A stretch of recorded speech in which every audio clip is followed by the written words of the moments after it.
WNST, Tassel, Baltimore, and Baltimore Positive. We are positively at MACo. We're still in Maryland, but it feels really close to the beach. Smell that. Well, it's convention air, but we'll be outside soon. We're 2 blocks from the beach down here on 39th Street. John Martin joins us here from the Maryland Lottery. This will make a great screenshot when I do this. We're giving tickets away and the show-me's. I have a handful of show-me's left. I'll get up with Roz. We're doing the Crab Cake Tour next week in Eldersburg at Liberatores. We're looking forward to learning their story. I was at Lib's Grill the other night. Window Nation also sponsoring us, as well as our friends at Goodwill Industries and the Restaurant Association of Maryland, reminding you that September 16th to the 25th, they'll be showing off. You're here to show off. You, have news. I mean, sometimes in our Zoom, you don't have, We're stretching. The purple smoke coming and all of that. But we are stretching to fill. Let's see. Orioles, the Commanders in on this, although you're going to educate me. But and I got to get to bingo world. But a lot of SWARC news, a lot of sports wagering news. And about 2 hours ago on the way in here, I drove past Ocean Downs. And it says right there, sports wagering available. So we really are getting all over the state with the Maryland Lottery and wagering, right? We are. But the top story this week was our financial success. Record-shattering performance this year with the Maryland Lottery. Good leadership. That's what it is. Well, it's the leadership. I'd like to think that, but that's not true. People love playing. I mean, everywhere people I love playing. go. I'm in Royal Farms this morning. People were playing. Yeah. So what we announced on Monday was the fiscal year results for 22, which ended June 30th. All-time record highs in about half dozen categories. Why? Do you know why? Well, yes, I do. Do you? No, tell me okay. why. I thought maybe you knew. No, why? I mean, you'd say, well, good leadership and good marketing, good part. No. But what is it about this that makes it grow, literally? Yeah. We have 4 sectors of our business that really combined make that contribution. It was $1.5 billion. And that came primarily from the casinos, which, in a true post-COVID world, they're now open normal hours. And for the last 2 years, they had attendance requirements and hours limits, and they weren't available. So now people are getting back into their rhythm, back into their routine with the casinos, and that's evidenced by the casino contributions, over $830 million, and the primary beneficiary is the Education Trust Fund from the casinos. And what is that? That is a lot of money that goes to. We don't manage the fund, so once it's handed, it gets dispersed to the state. The state, right, for various education needs. But from the inception of the casino program back in 2010, that's now $4.6 billion for the Education Trust Fund. That's a lot of money. Well, look, I've been on the radio 31 years, hence 31 crab cakes and 31 beers. So I would just say the first 20 years being on the radio, and I talk to you all the time about, backdoor gambling and pool, all the things that were going on where the state was not drinking in this, and we'd say, oh, no, it's gambling. We can't and we shouldn't, and oh, my God. Right. Then it happens, and then 12 years later we get to talk about $5 billion, right? Oh, right, exactly. That's being funneled legally through citizens who want to gamble, right? And want to contribute in a better way than maybe 50 years ago when it was Louie in an alley somewhere, literally. Well, yeah, right. And today, I mean, that's the reality. The state is a beneficiary of these programs. It's better for the players. It's a controlled environment. There are rules. There are regulations. It's fair. It's equitable. And then there are places, mechanisms in place so that the state gets a percentage of that for those in return for those protections. And on the lottery side, it's been that way for 49 years, soon to be 50 years. And this year we had a record high contribution on the lottery side as well, over $670 million. And that goes to the Maryland General Fund, where it's dispersed to a number of beneficiaries. It could be programs for schools. It could be public health, public safety, the environment. So we don't control the distribution of those funds. We just provide the source of those funds. I'd like to think that it has something to do with tax-free week this week, that at some point it winds up saving the greater good. It's money that comes from a place that benefits everybody. It may, and again, when we look at all the beneficiaries, it's not just the state distributed funds. It's the players themselves. On the lottery side, players won this year nearly $1.7 billion, and to say that differently, each and every day of the year, that's $4.5 million of prizes to players. People love the win. Yesterday, it's $4.5 million. Today, it's $4.5 million. Tomorrow, it'll be $4.5 million. Next Thursday, $4.5 million. So, I mean, those things just get to be mind-boggling with the numbers. But at the end of it, this has been a great year, and I don't want to sound too full of myself or too cocky, but we're already on a path to exceed that next year. The casinos had their first month in fiscal 23 in July. It was their best record month ever. And we haven't had football wagering, really. We haven't had sports wagering kick in at all. The lottery will be celebrating their 50th anniversary, so we'll have new products and promotions next year. So, understand there's a Raven scratch-off coming. Very, very soon. 2 of them, actually, a 5 and a 2. So you look at it here, and it's only the second half of the month of August, and already I'm jumping ahead to June 30th of 2023 and saying, look, we did $1.5 billion. We're gonna stomp on that next year, and hopefully people are doing things responsibly, and that's the whole caveat. Our mission is to generate revenues responsibly.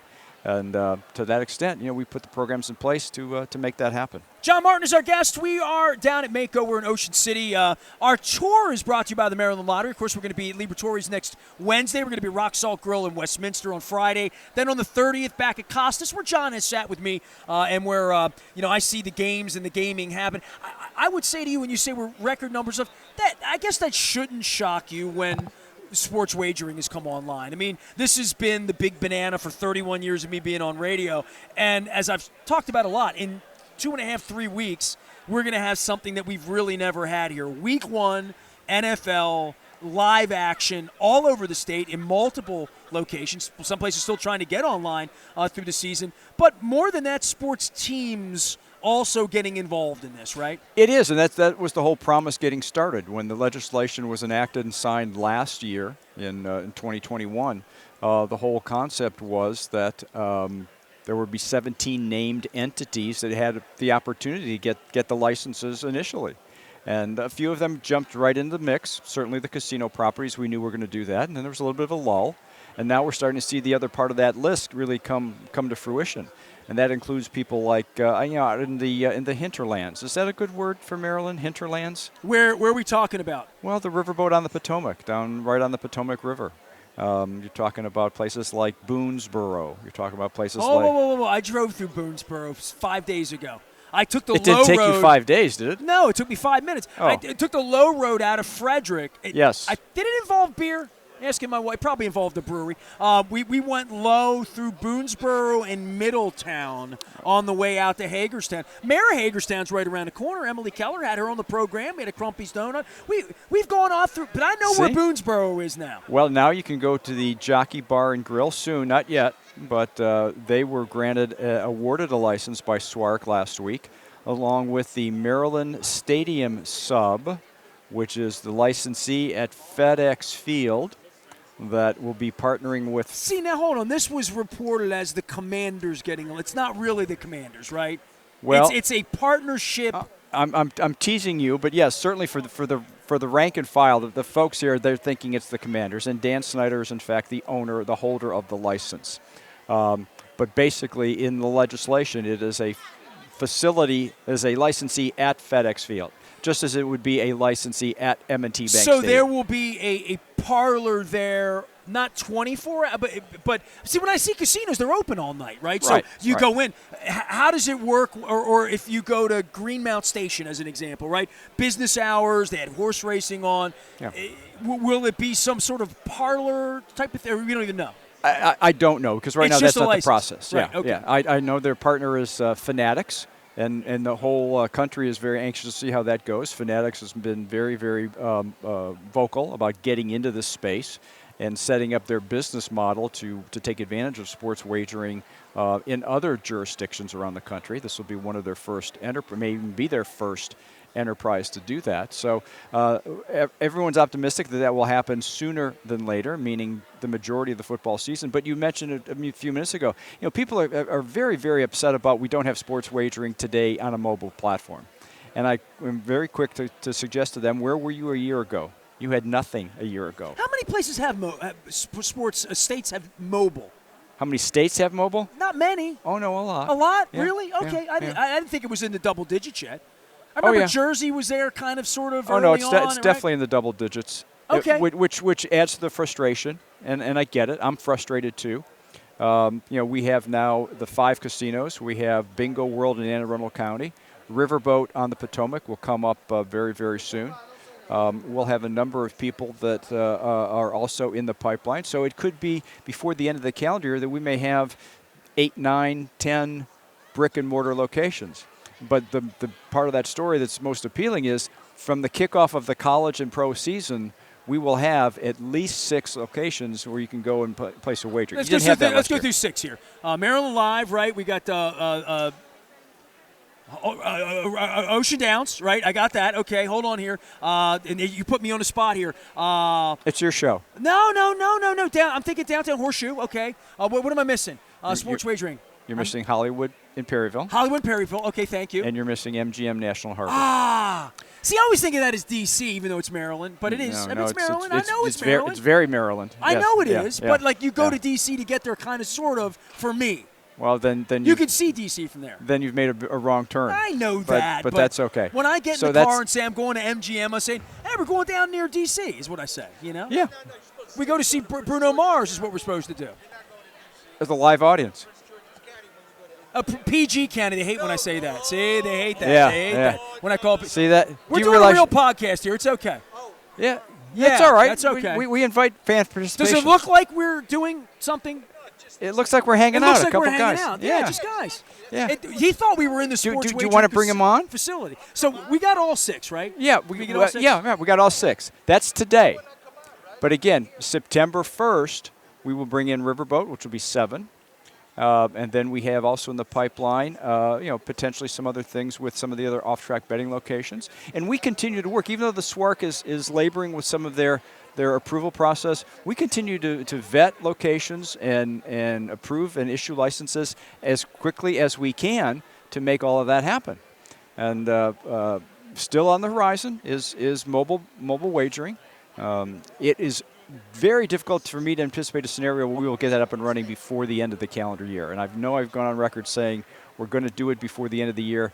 Every day that goes by makes that less likely. These other states that are doing it, there is a benefit for you to having seen how they all figure it out and what the challenges are. Because first one in gets all the arrows, right? And probably has problems that you're hopefully going to avoid by the time we get this thing going, right? There's very little that's new about this anymore. There's enough of a model. It's been in place in enough locations that we know where the pitfalls are. We know how to avoid that. The thing that you just don't account for is, and I'm going to be very blunt and say, it's the politics of it.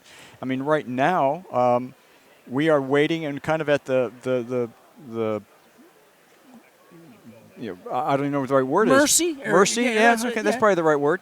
Of 2 organizations, the Administrative, Executive, and Legislative Review, which needs to approve the regulations on an emergency basis. What that means is then we'd be able to expedite the application process. Until they give us the green light, we're stuck. We need the Office of the Attorney General to approve and finalize the much ballyhooed industry analysis. It's been talked about for 12 months, and a lot of people don't even understand what that means anymore. I think I'm one of them, unfortunately. But until we get that approval from the OAG's office, we're stuck. So, the Lottery and Gaming Control Agency, which I represent, can only do so much with what's given to us. We don't have the authority to go into the Attorney General's office. We don't have the authority to go to AELR review and say, okay, move it along. But you were also realistic. You're on me, every week, every other week. You've been telling me all along this was going to be a little bit of a challenge this year for mobile. That in the same way that last year you were very realistic about we're not going to have this thing by week 8, but we're hoping to have it open by the Super Bowl, and you did. Well, yes. But, and now we're again, and it's I hate when I'm right, but it was December last year when I said I don't want to be in the same situation, meaning this December, that we're doing the same thing with mobile, and here we are in the same situation. Which again is frustrating for players. It's frustrating for regulators that are in the business. It's just frustrating all around. But then we have good news. Every once in a while, you wake up and you get a headline like this, and it says, Orioles announced long-term partnership with Superbook Sports. Okay, what does this mean? It first off means that again the Orioles were one of the named entities in the legislation that allowed them to get a sports license. But this particular announcement is their partnership with a company called Superbook Sports, who, in tandem with the Orioles, will be opening up a mobile platform somewhere within the Camden Yards footprint. And I say somewhere because it's not my determination. It's really the Orioles' story, not mine. But they were kind enough to kick it off with this press release this week. But they clearly are waiting for mobile wagering to be approved. And they talk about 2023 as an anticipated completion or launch date. Again, so you could bet from your seat in the stands on your phone once it's legal. I wouldn't say stands. Again, this is their story and how they crafted. They will probably create here a sports lounge somewhere at the facility. Okay. Somewhere within the Camden ballpark footprint. And with their partner being Superbook Sports, we'll be able to offer mobile sports wagering. That is my takeaway from their press release. They have yet to provide any information to us because they don't have to. We don't have an application for them to respond to. Sure. So while this is great news, it's the way they wanted to put it out there, which is fine by me. But at some point, both Superbook Sports and the Orioles will need to provide us applications and plans and.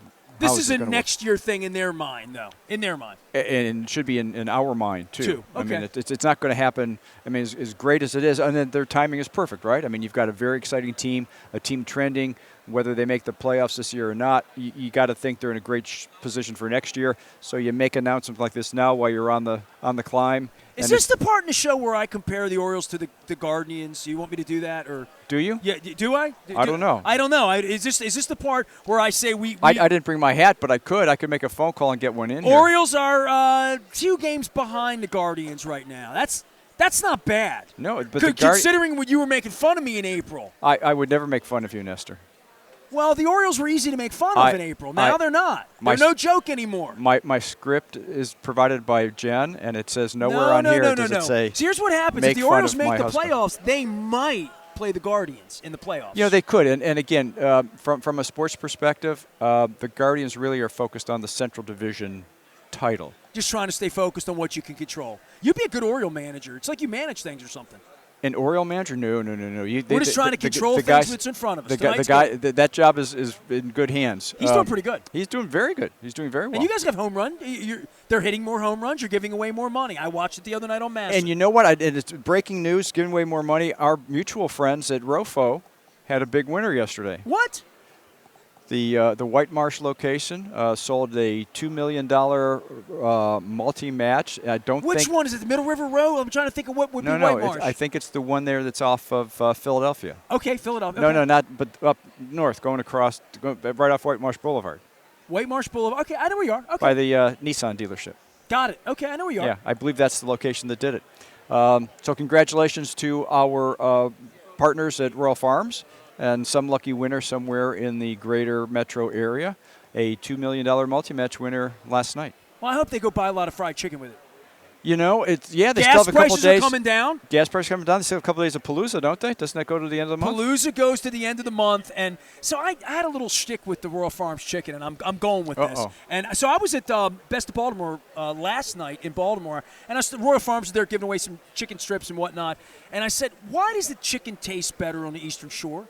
And I did this shtick with the mayor of Salisbury, Jake Day, and with Wycomico County delegate Carl Anderton, who I saw a little while ago. And they're like, come on, dummy. It's because, like, the chicken's on the Eastern Shore. It's Eastern Shore chicken. Of course it's going to taste better on the Eastern Shore. And I'm like, oh, yeah. Is this a takeoff on why did the chicken cross the road joke? No, it's not. It's just that the chicken tastes better in Queenstown. I don't know why. I always get it in Queenstown.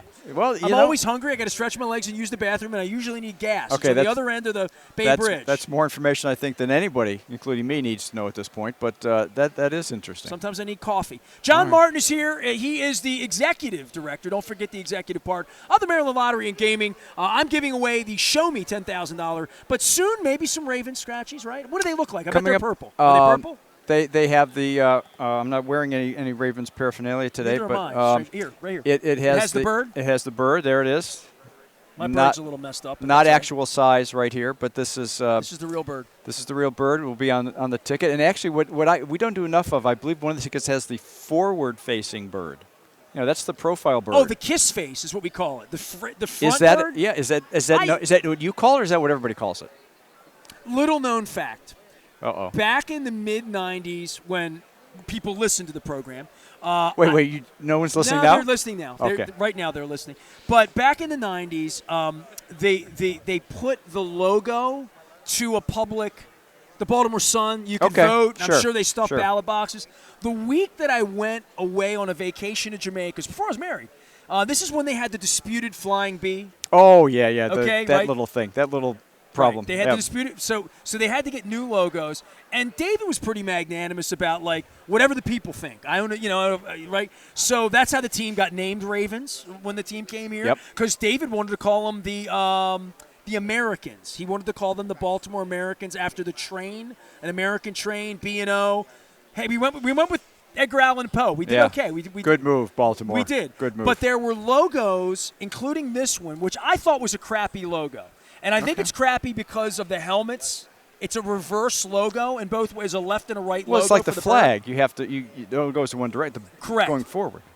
Or if you're the Steelers, you just put it on one side of your head. Or if you're the Browns, you don't have one at all. He's got a Northern Ohio thing.